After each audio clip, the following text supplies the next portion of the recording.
And right here, the judge zeroes in on the real issue. It's not just about breaking the law, it's about ignoring authority. In a courtroom, that's the fastest way to lose any sympathy from a bench. Not at all, right? In fact, I'm just going to guess. I don't know your mom, but I'm just going to guess she's probably told you not to do it. Mm-hmm. Yeah. So you don't listen to her, and you're not listening to me or the court.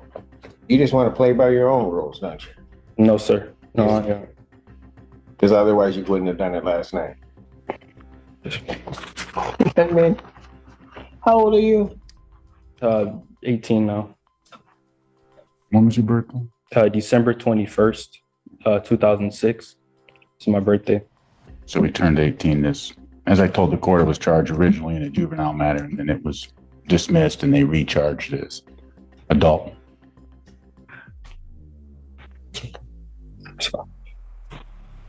You understand, young man, that you are facing a life offense. Yes, sir. Yes, Your Honor. You understand? Life offense. 2 words you never want to hear at 18 years old. The judge isn't being dramatic here. Depending on the charge, this could mean decades behind bars. Understand that? Yes, Your Honor. And it's taken a lot for me to realize what position I am in, and I don't think you get it.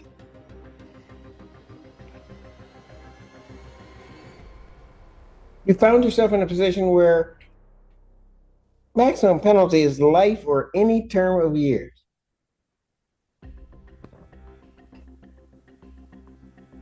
Have you graduated high school? No, sir. No, you haven't even graduated high school and you're facing a life offense. And then somebody just gives you some simple rules to follow, some simple things not to do. And you can't do that. You can't follow your mother's rules. You can't follow the court's rules. You can't follow any rules. So you tell me why, if you're just going to throw away your life, why I shouldn't just lock you up right now? No. You tell me why. Improving, sir. And improving how? You're smoking last night. Tell me how that's an improvement. I do it. I'm gonna tell you, I usually need to study or focus study, and it helps me focus while studying. I listen to music. Notice the defendant's attempt to justify breaking the rules by claiming it helps him study. Judges have heard every excuse in the book. This one's going straight into the nice try folder. And honestly, no harm for it, and you will never do it again. I would never do it again. I can do it whenever. I'm not addicted to it or anything. I just like it because it helped me study. Great. I got good. My grades are improved now. Back since I've been out, I've been having. Did you tell your mother you needed something to help you study? I said I prefer. I actually. Did you tell your mother that? No. No, sir. Because you're just so grown, you took it on your own. Sorry. I was trying to do things on my own, and clearly I messed up. And this just shows that I need my mother to supervise me and to. You're not listening to her. I don't, and I'll be honest with you, I went through the bond form, Mr. McGoes. I don't understand how he has a PR bond.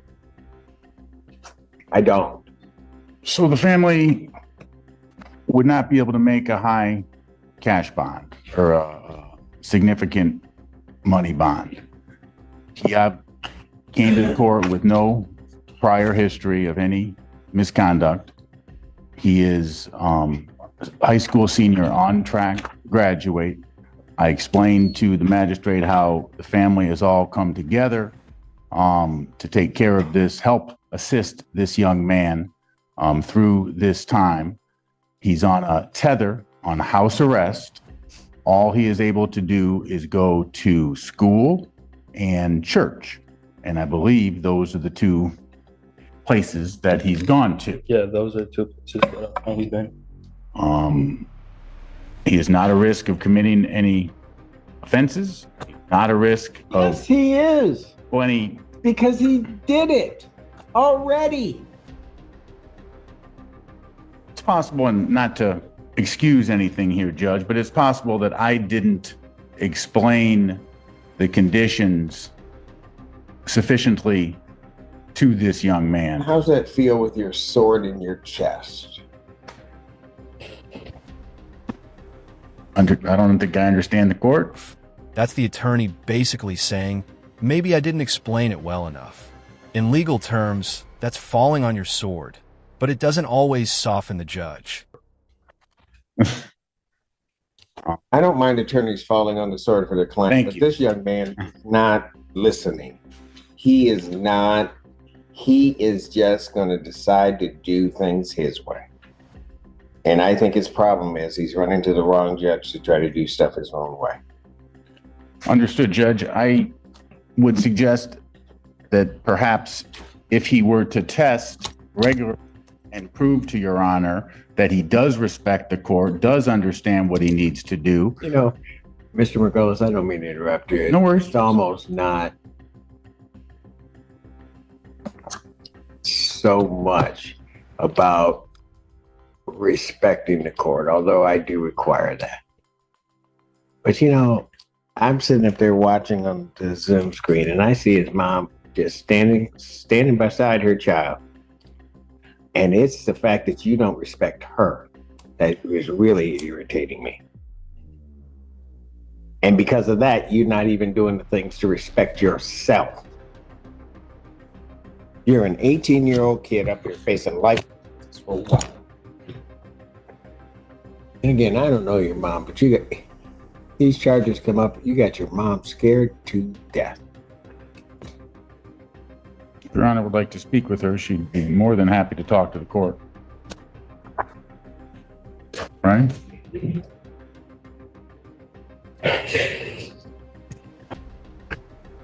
I'll tell you what, I'll hear from Mom on my name.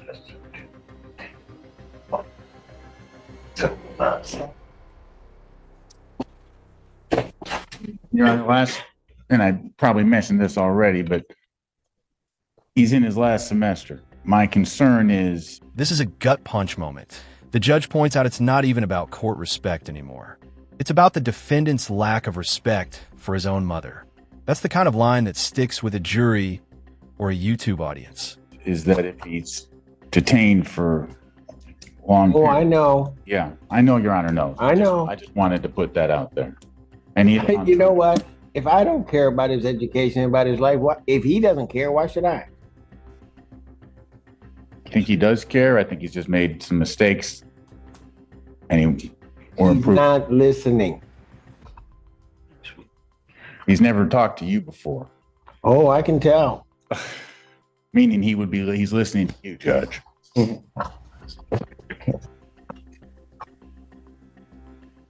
Mom, is there anything you want to say? I know this is not. Excuse me one moment. Oh, yes. Please. Let me see where he wants her to speak. That right there, please. Put him over there with you, Alan, and then Mom can come up so I can hear her. We'll see. Right here, man. Mom, you can come on out. State your name. Nicole Barrow. All right. What do you want? What do you want to tell me? I know most moms will say that they have like a good kid and they give you this long spiel and then they do something bad and they're like, oh no, you should believe it. But when I tell you, like, I'm in shock, utter shock. He was really a good kid and still is. I did not know. I knew he had a vape, but it wasn't marijuana. And I did tell him it was bad for his lungs. Prior to that, he was my only child that I knew for sure was going somewhere. He's never smoked, never been in any trouble. Him and his brother had started a business where they were selling hoodies in school. He would even be the one, helping me around the house. He's got a brother 16 months apart from him. I moved up to Ann Arbor 8 years ago so that he could go to a baccalaureate school because my two oldest children went to Cass Tech. His older brother went to Eastern and somebody laced his weed and sent him on a trip. By the grace of God, he came back. He's got a degree now. He's going to U of M this fall for software engineering. He even got a STEM scholarship. So that was the example that I was showing my younger children. Don't smoke weed, don't hang out with these kids. Started hanging with some new kids that were older than him in college. And then I think turning 18, he thought he could, you know, Just be thought he was rebellious and grown. Yeah. Yeah, and not knowing. I just asked that the court show mercy, and I know this isn't something light or to be taken lightly, the charges that he's facing. We don't consider it lightly. We come from a good background. Our family, civil rights activists. I don't know if you ever heard of Willie Barrow, my aunt. Yes. Joe Lewis, my great uncle. I'm doing well at Blue Cross. I'm making a name for myself with the CEO. I'm back in school. Ma'am, So he comes from a good family. I'm sorry. I do not doubt that at all. Yeah. So this is hard. I do not doubt that you as a mom have tried to do everything within your power to give him the tools and everything else so he could succeed. That is not a doubt. Like I said, I don't know you, but when I saw you on the screen, it wouldn't be easy for you, but if you just walked away from your kid that might have done wrong, I don't know that anybody would blame you necessarily.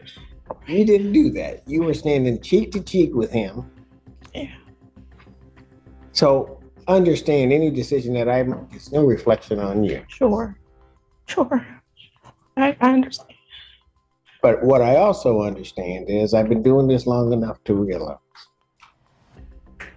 if he keeps getting away with this stuff, he's either going to end up in prison or in a casket. Don't shake your head because you have no idea.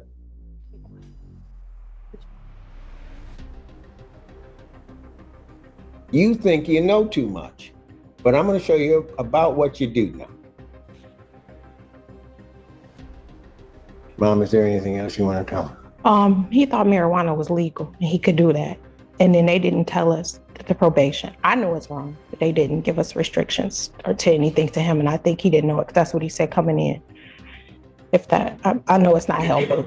I got you. I thank you for allowing me. His bond conditions are what his bond conditions are. I understand they may not have told him, but you told him. Yeah, he knew. I did. And I just asked if you do make a bond, can you make it affordable for me? It's just me. And then I've been missing work already. I've missed almost a month. They're on me. I got to go meet with my HR on Monday about my job. This is so hard. And I told him I was only messing up at work because of this. I thought I could handle it. Okay. I'm sorry. No, do not apologize. I'm so sorry. You're sorry.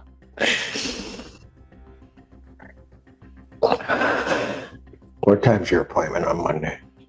In the morning when I go to work at 8 a.m. I work in Medicare Advantage out of the Blue Cross. It'll be 2 years in May. What time do you get out of work? 4:30. You're right. All right. Okay. You work, how far is it from your work to here? It takes me about 45 minutes. To get here? Yeah. All right. Okay. Thank you. Thank you.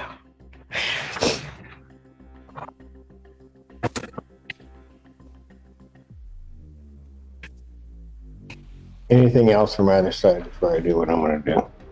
Your Honor, the people's original request was for $25,000. That was before the people were aware of the new violation with the marijuana. This time, we'll be requesting refunded for the violation.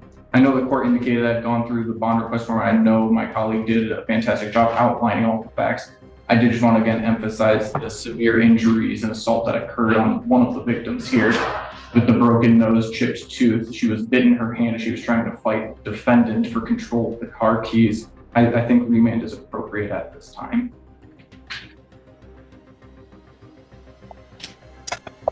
Margolis. I have nothing additional to add, Judge. This isn't the time to talk about the facts. We do have compelling defense to this case, but I'm not going to get into them now. This is a first offense, first charge of the lifetime for this young man. The family does not have money to pay a high bond. I would, if Your Honor was going to change the bond, I would suggest something in the range of $10,000 to $25,000, 10% if possible.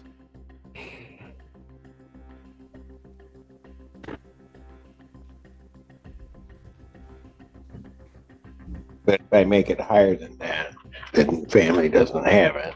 And then he doesn't graduate. Correct. And everything's a mess. Correct.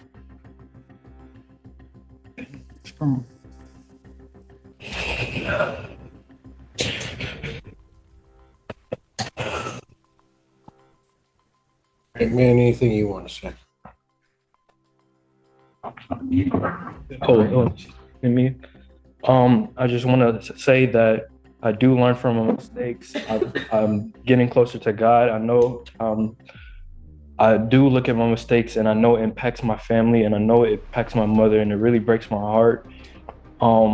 I've been improving. I've been improving in school, my business. I'm helping opening up a business today, actually, for pregnant women, for a pregnancy pillow. Like I'm trying to like do the right thing, and I won't smoke again. That's no problem for me to not smoke again. I won't. And here comes the turning point. The judge revokes bond. This isn't a final sentencing, but it's a wake-up call. You can't play by the rules. You sit in jail until Monday. Like, other than that, like, I've been following my probation rules. I've been texting my probation officer. I have not committed any other violations. I've been going to school on time. And I really apologize to the court. I'm sorry. I apologize to you. And that's it.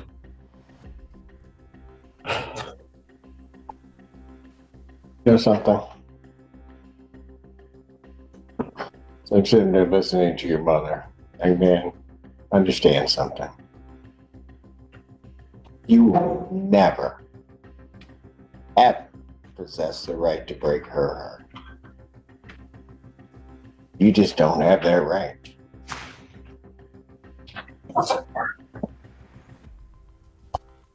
Normally, an easy thing for me to do is to accede to the people's request.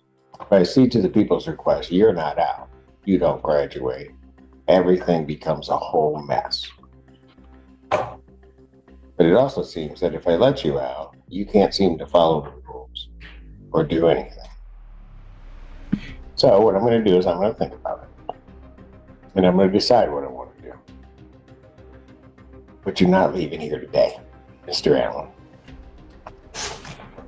What I'm going to do is I'm going to revoke your bond. You sit there and you think about it. I'm going to set a bond hearing 4 o'clock on Monday, 4 p.m. I'm setting 4 p.m. so you can get into the building. Ma'am, you get to work. You get here. We'll be here. We'll wait for you. Okay? We'll finally have somebody that's waiting on you as opposed to you waiting on everybody else and everything falling through. But what you're going to do, young man, since you can't seem to understand what kind of life you're kind of headed to, you ever been in jail? Yeah. For how long? They put me in here for 4 days. On this case, Judge. Well, you're going to be back in. And then when come Monday, you might just stay in. You have nobody to blame for this but you. So at this time, defendant is remanded. Yes, sir.